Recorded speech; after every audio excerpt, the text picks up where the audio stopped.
Hello दोस्तों, नमस्कार। जो हमारी इतिहास की सीरीज चल रही थी हिस्ट्री फॉर कॉम्पिटिटिव एग्जाम्स, उसका ये पार्ट दूसरा है।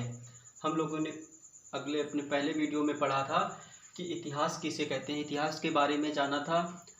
और इतिहास का पिता किसे कहा जाता है, इसके बारे में जाना था। इतिहास का पिता और इतिहास के पिता हेरोडोटस थे, उन्होंने जो किताब लिखी थी उसके बारे में जाना। और प्राचीनतम मतलब काल के आधार पर इतिहास का विभाजन किस प्रकार किया गया है उसको जाना। और प्राचीन भारतीय इतिहास हम देख रहे थे। उसके बाद में हम देख रहे थे कि भारत को कैसे अध्ययन करेंगे, भारत के इतिहास को कैसे अध्ययन करेंगे। तो भारत के इतिहास को 3 भागों में बांट के अध्ययन किया जाएगा। पहला है प्राचीन भारत, दूसरा है मध्यकालीन भारतीय इतिहास और तीसरा है आधुनिक भारतीय इतिहास। तो हम देख रहे थे प्राचीन इतिहास। तो प्राचीन इतिहास की जानकारी हमें कहाँ से मिलती है, तो वह देखा था हमने कि प्राचीनतम इतिहास की जानकारी जो है हमें पुरातात्विक स्रोतों से मिलती है। दूसरा है साहित्यिक स्रोतों से मिलती है। और तीसरा था विदेशी यात्रियों के विवरणों से जानकारी मिलती है। तो उसमें जो है प्राचीनतम इतिहास की जानकारी जो हमें जिन स्रोतों से मिलती है उसमें पहला था पुरातात्विक स्रोतों से मिलने वाली जानकारी। तो उसी को देखेंगे। उसमें पहला हमने रखा है अभिलेख। पहला अभिलेख है। पुरातात्विक स्रोत जो है उत्खनन करने से प्राप्त हुए हैं, पहले में है अभिलेख। तो अभिलेखों से मिलने वाली जानकारी। तो अभिलेख क्या होता है इसके बारे में पता करना पड़ेगा। अभिलेख क्या होता है, अभिलेख का अध्ययन किसके अंतर्गत किया जाता है, सबसे प्राचीनतम अभिलेख कहाँ से मिले, कैसे प्राप्त हुए अभिलेख। तो अभिलेख पढ़ेंगे हम। ये पार्ट जो 2 है हिस्ट्री फॉर कॉम्पिटिटिव एग्जाम्स के लिए, जो पार्ट 2 है वह स्टार्ट होता है अभिलेख से। पुरातात्विक स्रोतों से मिलने वाली जानकारी में पहले नंबर पे आता है अभिलेख। तो अभिलेख किसे कहा जाता है, पाषाण शिलाओं, स्तंभों, ताम्रपत्रों, दीवारों, मुद्राओं एवं प्रतिमाओं पर उत्खनित लेख अभिलेख कहलाते हैं। जो पाषाण शिलाएं स्तंभों, ताम्रपत्रों, दीवारों और मुद्राओं एवं प्रतिमाओं पर उत्खनित जो लेख हैं वही अभिलेख कहलाते हैं। प्राचीन समय में क्या होता था, राजा या महाराजा जो होते थे पाषाण या शिलाओं पर लेख उत्खनन करवा दिया करते थे, जिससे उनकी स्मृतियां बनी रहें। मुद्राओं पर भी लेख मिलते हैं। जैसे समुद्रगुप्त के सिक्कों से, समुद्रगुप्त के जो सिक्के हैं उस पर वीणा बजाते हुए उसकी प्रतिमा है। तो इससे ये पता चलता है कि जो समुद्रगुप्त था वह वीणा प्रेमी या संगीत प्रेमी था। अब देखो अभिलेख हमने पढ़ लिया। अभिलेख जो है पाषाण शिलाओं, स्तंभों, ताम्रपत्रों, दीवारों, मुद्राओं एवं प्रतिमाओं पर उत्खनित लेख अभिलेख कहलाते हैं। अब जो है अभिलेखों को पता कैसे करते हैं, इसका अध्ययन किसके अंतर्गत किया जाता है, ऐसी कौन सी ब्रांच या सब्जेक्ट है जिसके अंतर्गत अभिलेखों का अध्ययन किया जाता है। तो अभिलेखों का जो अध्ययन है एपिग्राफी के अंतर्गत किया जाता है। मतलब अभिलेखों का अध्ययन एपिग्राफी कहलाता है। अभिलेखों का अध्ययन एपिग्राफी कहलाता है। कैसे याद करेंगे, एक तरीका है याद करने का आसानतम। अभिलेखों का अध्ययन क्या कहलाता है, एपिग्राफी। तो कैसे याद करेंगे, जब देखो अभी ईपी तरीका है, अभी ईपी कैसे, जब कोई बच्चा छोटा होता है, मतलब हर किसी के घर में जब बच्चा छोटा होता है तो मम्मी उसे गर्मा के दूध पिलाती है।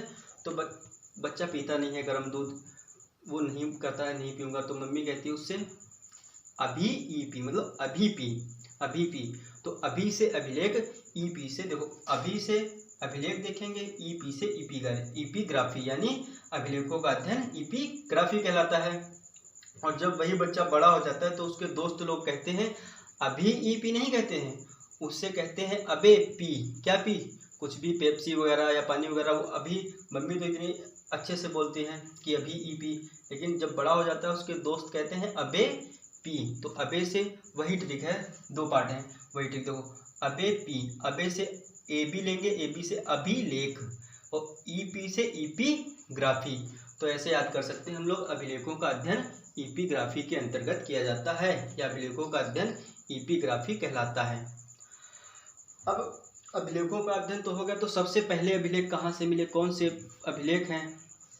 तो प्राचीनतम पठनीय अभिलेख जो हैं अशोक सम्राट के हैं। प्राचीनतम पठनीय अभिलेख जो हैं, जो अभिलेख प्राचीन हैं और पढ़े जा चुके हैं, वह अशोक के हैं। अच्छा, पठनीय है, पठनीय मतलब पढ़े जा चुके, तो उनको किसने पढ़ा होगा, है ना? किसी ने सबसे पहले अशोक के अभिलेखों को भी तो पढ़ा होगा, तभी तो वह पठनीय है। तो प्राचीनतम पठनीय अभिलेख अशोक के हैं, और किसने पढ़ा ये हम आगे देख रहे हैं। तो सबसे प्राचीनतम पठनीय अभिलेख जो हैं अशोक के हैं, तो उन्हें किसने पढ़ा होगा सबसे पहले? तो ये भी याद रखना पड़ेगा कि किसने पढ़ा अशोक के अभिलेखों को। तो अशोक के अभिलेखों को सर्वप्रथम जेम्स प्रिंसेप ने 1837 में पढ़ा था। अशोक के अभिलेखों को सर्वप्रथम जेम्स प्रिंसेप ने 1837 में पढ़ा था। अब जो है अशोक के अभिलेख जो है, अशोक के अभिलेखों को जेम्स प्रिंसेप ने सर्वप्रथम पढ़ा। तो अशोक के अभिलेख जो हैं किस भाषा में लिखे गए होंगे, क्या उनकी लिपि होगी, कैसे उसको जेम्स प्रिंसेप ने पढ़ लिया? तो अशोक के अभिलेखों को सर्वप्रथम जेम्स प्रिंसेप ने पढ़ा, और अशोक के जो अधिकांश अभिलेख हैं वह ब्राह्मी लिपि में लिखे हैं। अशोक के अधिकांश अभिलेख, यहाँ पे अधिकांश शब्द आया, इसका मतलब अशोक के अधिकांश अभिलेख तो ब्राह्मी लिपि में लिखे हैं, लेकिन कुछ अभिलेख जो हैं और भी लिपियों में लिखे होंगे, इसीलिए तो अधिकांश यहाँ पे लिखा गया। नहीं तो ऐसे लिखा होता कि अशोक के सभी अभिलेख ब्राह्मी लिपि में लिखे, लेकिन अशोक के अधिकांश अभिलेख जो है ब्राह्मी लिपि में लिखे हैं। और ब्राह्मी लिपि कैसी होती थी? तो ब्राह्मी लिपि बाएं से दाएं की ओर लिखी जाती थी, जैसे आज के समय लिखते हैं। आज के समय में क्या लिखते हैं? बाएं से दाएं की तरफ लिखते हैं ना, हिंदी, इंग्लिश वगैरह। और ये ऐसी ही लिपि थी, बाएं से दाएं की तरफ लिखी जाती थी, ऐसे बाएं से दाएं की तरफ। लेकिन जो पश्चिमोत्तर प्रांत हैं, जैसे पाकिस्तान से सटे हुए जिले अपने पश्चिम में, तो पश्चिमोत्तर प्रांतों से मिले अभिलेख खरोष्टी लिपि में लिखे गए हैं। पश्चिमोत्तर प्रांतों से मिले अभिलेख खरोष्टी लिपि में लिखे गए हैं, जो दाएं से बाएं ओर लिखी जाती थी। जो खरोष्टी लिपि है ये दाएं से बाएं ओर लिखी जाती थी, मतलब दाएं से बाएं ओर उल्टा लिखी जाती थी, ये दाएं से बाएं तरफ लिखी जाती थी खरोष्टी लिपि। और अभिलेख कौन से अभिलेख खरोष्टी लिपि में लिखे हैं? जो पश्चिमोत्तर प्रांतों से मिले हैं, वह अभिलेख जो है खरोष्टी लिपि में लिखे गए हैं। अब हम देखेंगे, जो हमने देखा है उसको कैसे याद करेंगे, कि जो है अशोक के शिलालेख ब्राह्मी लिपि में लिखे हैं। कुछ जो हमने देखे पश्चिमोत्तर प्रांत के अभिलेख हैं जो खरोष्टी लिपि में लिखे हैं। और जो है किसने सबसे पहले अशोक के शिलालेखों का पढ़ने का मुकाम हासिल किया और कब किया? तो ये सब याद करने का एक तरीका, आसान तरीका देखेंगे। तो तरीका है याद करने का, अब पी के जाम हटाते सत्य। अब पी के जाम हटाते सत्य, आपको इतना याद करना है बस। अब पी के जाम हटाते सत्य, जो मैंने 3-4 पॉइंट इससे पहले लिखे थे वो इसी तरीके से याद हो जाएंगे। कैसे? अब से जो है, अब से अशोक, अब से आ से जो होगा अशोक, आ से अशोक, आ से अशोक, बा से अधिकांश अभिलेख जो है अशोक के किस में लिखे हैं? ब्राह्मी लिपि में लिखे गए हैं। ब्राह्मी लिपि में लिखे गए हैं। अधिकांश अभिलेख जो हैं अशोक के ब्राह्मी लिपि में लिखे गए हैं। अधिकांश अभिलेख अशोक के जो है ब्राह्मी लिपि में लिखे गए हैं। अब पी से पश्चिमोत्तर प्रांत के जो अभिलेख हैं, के से खरोष्टी में के पहले आएगा ना, तो अब पी से पश्चिमी प्रांत से जो अभिलेख मिले हैं, पश्चिमोत्तर प्रांत से जो अभिलेख मिले हैं वह खरोष्ठी लिपि में लिखे गए हैं। अब पीके, तो बा से है ब्राह्मी लिपि, ब्राह्मी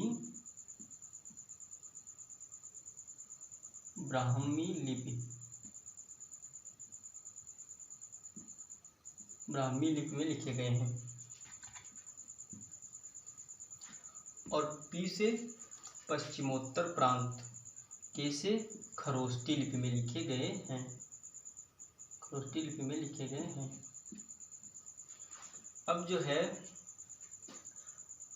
अब पी के जाम से जैम प्रिंसेप याद करेंगे। जाम से जैम प्रिंसेप ने सर्वप्रथम अशोक के अभिलेखों को पढ़ा था सबसे पहले। और हटाते सत्य, मतलब अब लोग क्या करते हैं, जाम पी के सत्य को हटा देते हैं, सारी झूठी बातें करते हैं, ये सत्य भी है। तो अब पी के जाम हटाते सत्य, हटार से हटारा या 18 भी कर सकते हैं। तो 18 ते से 3 भी लिख सकते हैं, सत्य से 7। तो 1837 में जो है, 1837 में जेम्स प्रिंसेप ने सर्वप्रथम अशोक के अभिलेखों को पढ़ा था। अब ये जो है ब्राह्मी लिपि कहाँ से कैसे लिखी जाती, तो यहीं से देख सकते हैं। अब जो है, अब में आ जो आता है पहले आता है इधर, तो ऐसे चलते हैं। आ जो किसमें लिखा जाता है, देवनागरी लिपि में। आ मतलब अपना छोटा बड़ा या वर्णमाला देवनागरी लिपि में लिखी जाती है। तो ये देवनागरी लिपि में लिखी जाती है, बाएं से दाएं तरफ लिखी जाती है देवनागरी लिपि। और अब यहाँ पे अब आया है, तो आ से आ आएगा पहले, मतलब ब्राह्मी लिपि जो है बाएं से दाएं तरफ लिखी जाती है। और खरोष्ठी लिपि को इसका उल्टा कर देंगे, खरोष्ठी लिपि दाएं से बाएं तरफ लिखी जाती है। हमने देखा कि अशोक के जो अधिकांश अभिलेख हैं जो ब्राह्मी लिपि में लिखे हैं। पश्चिमोत्तर प्रांत से प्राप्त अभिलेख जो है, पश्चिमोत्तर प्रांतों से प्राप्त अभिलेख खरोष्ठी लिपि में लिखे थे। और जो है सर्वप्रथम अभिलेखों को पढ़ने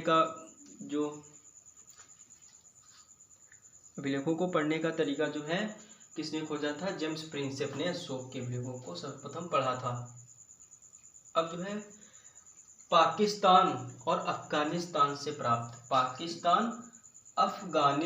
से प्राप्त अभिलेखों में यूनानी एवं अरमेक लिपियों का प्रयोग हुआ है। जो अशोक के अभिलेख हैं पाकिस्तान और अफगानिस्तान से प्राप्त हुए हैं, उनमें यूनानी एवं अरमेक लिपियों का प्रयोग हुआ है। इन्हें कैसे याद करेंगे, पाया गया है कहाँ से, अफगानिस्तान से और पाकिस्तान से। पा से पाकिस्तान, ए से अफगानिस्तान, पी से पाकिस्तान याद करेंगे, ए से अफगानिस्तान, या से यूनानी, यू होता है यू ऐसे याद करेंगे यूनानी, और ए से अरमेक लिपियों का प्रयोग किया गया है। पाया से पा से पाकिस्तान, आ से अफगानिस्तान, या से यू से यूनानी, मतलब यू कर लेंगे इसको, यू माने तुम, यू से यूनानी, ए से अरमेक लिपियों में अभिलेख लिखे हैं जो पाकिस्तान और अफगानिस्तान से प्राप्त हुए हैं। तो जो है अशोक के अभिलेख किन किन लिपियों में लिखे हैं, ब्राह्मी लिपि में लिखे हैं, ब्राह्मी लिपि में लिखे हैं अशोक के अभिलेख, यूनानी लिपि में लिखे हैं, अरमेक लिपि में लिखे हैं और खरोष्ठी लिपि में लिखे हैं। तो हम अगर ऐसे याद कर लें, बुआ के अभिलेख, तो बुआ के अभिलेख, ये मैं तरीका बता रहा हूँ याद करने का। इनको देख के किसी को ठेस नहीं लगनी चाहिए, क्योंकि ये तो सिर्फ तरीका है जिसमें जल्दी से याद हो जाए। कॉम्पिटिटिव एग्जाम पास करने के लिए किसी न किसी विधि से याद करना ही पड़ेगा। तो जो है अभिलेख अशोक के अभिलेखों में जो 4 लिपियां देखी हमने, वो ये हैं बुआ के अभिलेख। बुआ से, बी से ब्राह्मी लिपि, यू से यूनानी लिपि, ए से अरमेई लिपि याद कर लेंगे, और के से खरोष्ठी लिपि। के एच होता है तो के आ रहा पहले, तो खरोष्ठी लिपि, के से खरोष्ठी लिपि। बुआ के अभिलेख एक बार फिर से देखते हैं। बुआ के अभिलेख, बी से ब्राह्मी लिपि, यू से यूनानी लिपि, ए से अरमेक लिपि और के से खरोष्ठी लिपि। जो अशोक के अभिलेख हैं वह किन किन लिपियों में लिखे गए हैं हमने देखी, ब्राह्मी लिपि, यूनानी लिपि, अरमेक लिपि और खरोष्ठी लिपि। लेकिन जो अधिकांश अभिलेख हैं जो अशोक के, वह ब्राह्मी लिपि में लिखे गए हैं। तो देखेंगे कि हैदराबाद से जो है मास्की नामक अभिलेख मिला है, और मध्य प्रदेश से गुजरात, जिसमें अशोक को प्रियदर्शी या पियादशी के नाम से पुकारा गया है, जिसका अर्थ होता है देवताओं का प्रिय। हैदराबाद से प्राप्त हुआ है मास्की अभिलेख, और मध्य प्रदेश से प्राप्त हुआ है गुर्जरा अभिलेख। तो इनको याद करने का तरीका है, कैसे याद करेंगे कि जिन अभिलेखों में अशोक को पियादशी कहा जाता है वह कौन कौन से हैं और कहाँ से प्राप्त हुए हैं। तो हैदराबाद से मास्की और मध्य प्रदेश से गुर्जरा अभिलेख मिले हैं, जिनमें अशोक को प्रियदर्शी या पियादशी कहा गया है, जिसका अर्थ होता है कि देवताओं का प्रिय। और तरीका कैसे याद करने का, तो है माँ गम मुझे यहाँ पर साइलेंट कर लेंगे, है माँ गम मुझे। कब गम हुआ था अशोक को, कब उन्हें ग्लानि हुई थी, जब कलिंग का युद्ध हुआ था तब उन्हें ग्लानि हुई थी। इसी से याद करेंगे, है माँ गम मुझे। तब ये इन्होंने धम्म अपना लिया था, बौद्ध धर्म की दीक्षा ले ली थी। किसने, अशोक ने। तो है माँ गम, है से हैदराबाद, माँ से मास्की, है से हैदराबाद, माँ से मास्की। जो मास्की अभिलेख है कहाँ से प्राप्त हुआ है, हैदराबाद से। गम, गा से गुर्जरा, माँ से मध्य प्रदेश। गुर्जरा अभिलेख जो है मध्य प्रदेश से प्राप्त हुआ है, और इन्हीं अभिलेखों में जो है दोनों अभिलेख जो गुर्जरा एवं मास्की अभिलेख हैं, इनमें अशोक को प्रियदर्शी या पियादशी के नाम से पुकारा गया है, जिसका अर्थ होता है देवताओं का प्रिय। अब हम लोग सिर्फ अशोक के ही बारे में क्यों चर्चा कर रहे हैं, क्योंकि अशोक के जो अभिलेख हैं सबसे प्राचीनतम पठनीय अभिलेख हैं, मतलब जो अभिलेख पढ़े जा चुके हैं। और अशोक के बारे में विस्तृत चर्चा जब करेंगे, जब हम लोग देखेंगे मौर्य साम्राज्य, मौर्य काल। तो अब अच्छा, तो ये तो थे अशोक के अभिलेख। अब क्या अशोक के अभिलेख ही सबसे प्राचीनतम अभिलेख हैं, तो नहीं, अशोक से भी प्राचीनतम अभिलेख हैं, लेकिन वह अभिलेख अभी पढ़े नहीं जा सके हैं। वह अभिलेख कौन से हैं, तो वह अभिलेख सिंधु घाटी सभ्यता में भी अभिलेख मिले हैं, लेकिन उनका किसी ने अध्ययन नहीं किया है, या उनको पढ़ा नहीं है, या पढ़ नहीं पाया अभी कोई। और सबसे प्राचीनतम जो अभिलेख हैं वह अभिलेख 2500 ईसा पूर्व के हड़प्पा कालीन हैं, जो मुहरों पर भाव चित्रात्मक लिपि में अंकित हैं। सर्वाधिक प्राचीनतम अभिलेख जो मिले हैं वह 2500 ईसा पूर्व के हड़प्पा कालीन हैं, जो मुहरों पर भाव चित्रात्मक रूप में अंकित है, लेकिन अभी इन्हें पढ़ा नहीं जा सका है। इनकी जो लिपि है अभी समझी नहीं जा सकी है, या इसे पढ़ा नहीं जा सका है। जो सबसे प्राचीनतम अभिलेख हैं कहाँ से मिले हैं, हड़प्पा कालीन अभिलेख हैं, और 2500 ईसा पूर्व के लगभग हैं।